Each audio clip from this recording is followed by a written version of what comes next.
따뜻한 봄날, 웨딩 시즌을 맞아 결혼 준비를 하는 예비 부부들이 많은 요즘이죠. 그래서 오늘 생각연구소에서는 결혼의 심리에 대해 알아보겠습니다. 연세대학교 심리학과 이동기 교수와 함께합니다.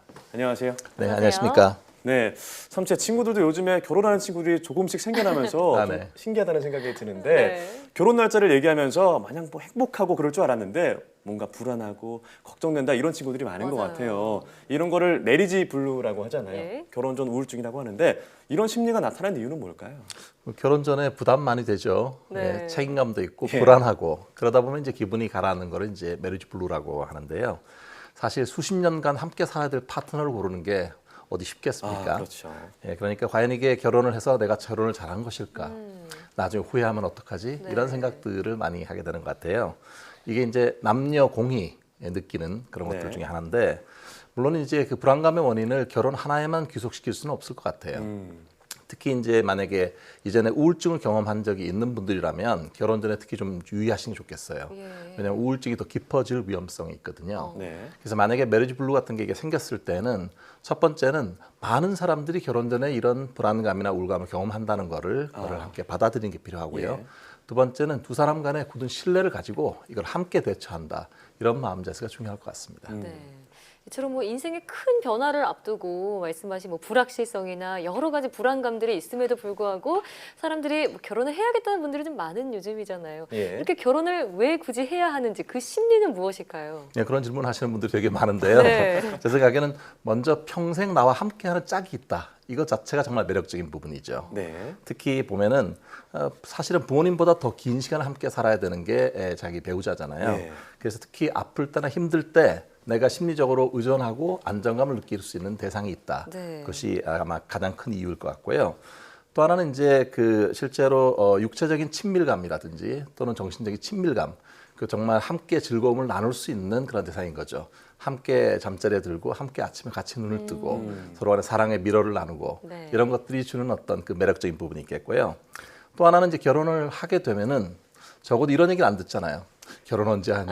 아이고. 만나는 사람이 있긴 하니? 아, 명절 예, 잔소리요. 그렇죠. 그런 잔소리를 피할 수 있고 또 하나는 몇 짝을 찾아갖고 막 나가서 찾아야 되는 그런 수고를 덜을 수 있으니까 결혼하는 게 아닐까요? 네, 저도 명절에 슬슬 이런 얘기 좀 듣고 있는 것 같아요. 네. 스트레스 받지 않으려면 빨리 해야겠다는 생각도 드는데 네. 참 결혼은 현실이라는 말이 있잖아요. 근데 결혼하기 전에 모든 것을 다 이해해 줄 수 있을 것 같다. 너무나 사랑하니까. 네. 근데 현실적으로는 다 갈등이 생기고 뭔가 부부 싸움이 일어나기도 하고요. 맞아요. 이런 부부 갈등이 일어나는 이유는 뭘까요? 글쎄요, 그게 풀리면 우주의 신비가 다 풀리겠죠. 네, 그런데 예. 영화 나의 사랑 나의 신부에 보면은 네. 4년의 정말 연애 끝에 달달하게 이제 신혼을 시작했는데 예. 점차 권태와 갈등을 느끼는 부부 얘기가 나오거든요. 예. 신혼 생활을 이어가던 영민과 미영 이 부부가 영민 같은 경우는 자기만의 공간을 절실히 필요로 하는데 사실 미영이 잘 그걸 허용하지 않고 네. 잔소리를 하게 되니까 힘들고 예. 또 미영의 입장에서는 나를 좀 더 배려해줬으면 좋겠는데 그런 배려를 하지 않으니까 너무 섭섭하게 느끼고 점차 권태와 갈등을 경험하게 됩니다. 사실 부부 사이의 갈등이 일어나는 이유는 제가 생각할 때는 갈등 자체를 좀 피하려는 경향이 있는 것 같아요. 갈등은 별로 좋은 게 아니니까 예. 생각하지 말아야지. 그렇게 준비를 하지 않는 거거든요. 예. 근데 사실은 갈등은 언제나 일어날 수 있는 거잖아요. 네. 서로 자라온 성장 환경이 다른데 늘 똑같을 수는 없으니까요. 예. 갈등을 자연스럽게 받아들이고 제가 생각해 중요한 거는 갈등이 없는 게 아니라 갈등이 생겼을 때 어떻게 이걸 수용하고 어떻게 관리하느냐.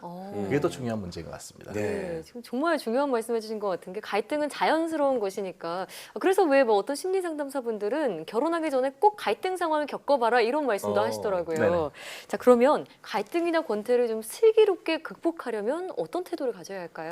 네, 이게 참 쉽지는 않은 건데 예. 제 생각에는 먼저 나와 상대방의 다른 점에 대해서 수용할 수 있도록 그런 마음 자세를 가져야 될 것 같아요. 네. 다른 것은 틀린 것이 아니라 서로를 더 성장시키는 계기일 수가 있으니까요. 두 번째는 서로 비난하는 말을 하지 않아야 합니다. 특히 화가 난다고 극단적인 말 같은 거 있거든요. 예. 정말 실망했어. 상처 주는 말이요. 예, 뭐 예를 들어서 이러려면 우리 헤어져. 이런 말 하지 않는 게 좋습니다. 네. 그리고 또 하나는 이제 결혼해서 이제 보면은 갈등이 생길 때는 되게 서로 너의 이익, 나의 이익 이렇게 따질 때 생기거든요. 네. 일종의 주고받기 식으로 되는데 너와 내가 아니라 우리의 이익에 대해 생각하는 게 좋겠어요. 제가 이만큼 일을 더 하면 상대가 그만큼 일을 덜 할 수 있는 거잖아요. 그런 그 배려하는 게 중요할 것 같고요. 그다음 또 하나는 이게 중요한데 서로 가족 간에 상대방의 가족에 대해서 아. 나쁜 말을 하면 안 됩니다.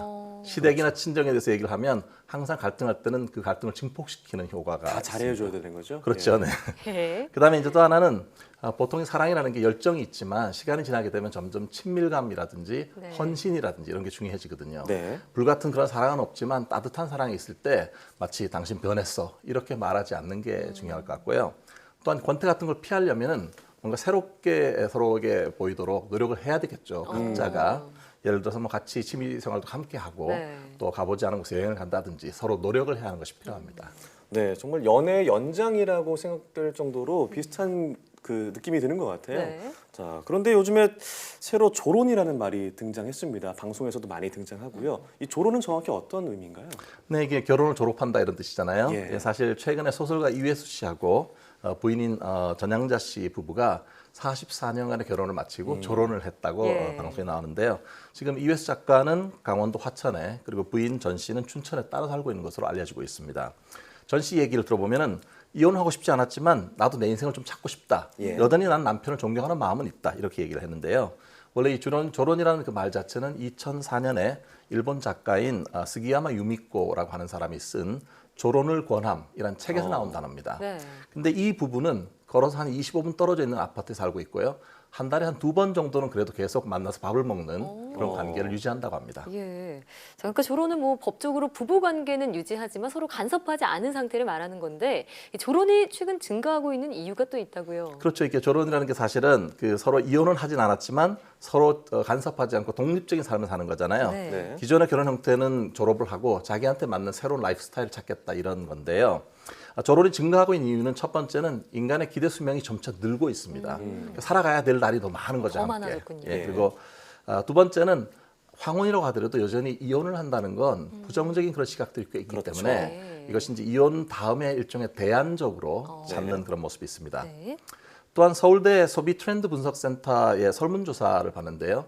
50세에서 64세의 성인 남녀 1,070명을 대상으로 설문을 했는데요. 질문이 뭐였냐면 가장 소중한 것이 무엇인가 이렇게 했는데요. 네. 봤더니 53.9% 가장 높은 비율이 배우자나 자녀가 아니라 바로 나. 소중한 거는 바로 나 내가 자신이라는 거죠. 중요하다. 예. 그러니까 나 자신을 가장 중요하게 생각하는 사람이 자기 삶에 있어서도 이 어쩌면 결혼 이후에 이 조론을 증가시키는 하나의 이유가 될 수 있겠습니다. 예. 자, 그런데 뭐 조론도 말씀해 주셨지만 사실 뭐 건강하게 부부 생활을 잘 유지하는 네. 게 중요하잖아요. 네. 행복한 결혼과 또 건강한 부부 관계를 위해서 우리는 어떤 자세를 가지면 좋을까요? 제 생각에 싸움이나 논쟁이 일어날 때 이때가 잘 들어야 될 때인 것 같아요. 아, 듣는데 뭘 듣느냐? 예. 그 사람이 말한 콘텐츠가 아니라 그 사람이 그 말을 하는 심정이 어떤가? 네. 감정을 듣는 게 대단히 중요합니다. 네. 예, 그리고 두 번째는 갈등이 있었을 때 서로 그러니까 대화를 단절하는 건 좋은 전략이 아니에요. 오히려 갈등이 있을수록 지속적이고 적극적으로 소통하려고 해야 되는데 오히려요. 한 가지 조심할 건 뭐냐면 이때 서로 상대를 비난하는 말은 피하는 게 좋습니다. 네. 그리고 사실은 그동안에 서로 결혼을 위해서 살아오면서 서로 노력한 부분이 있잖아요. 네. 노력한 부분을 칭찬하는 게 대단히 중요해요. 이거 사실 생각해보면 이전에 좋았으니까 만난 거 아니겠습니까? 맞아요. 네. 사실 작관 김수환 추기경께서는 이렇게 말씀하셨어요. 사랑은 의지다. 의지다. 처음에 사랑의 맹세를 했던 것을 지키기 위한 굳은 의지를 가져라. 이렇게 말씀하셨거든요. 네. 뭐 저를 포함해서 모든 결혼한 분들이 예. 행복한 그 삶을 갖기를 바라겠습니다. 의지를 갖고요. 네. 사실 저는 아직 결혼에 대한 환상이 있어서 예. 이걸 좀 잘 지켜야겠다는 마음가짐은 있는데 먼저 결혼을 먼저 하도록 노력을 해보도록 하겠습니다. 네. 자, 지금까지 생각연구소 연세대학교 심리학과 이동기 교수와 함께했습니다. 오늘 말씀 고맙습니다. 고맙습니다.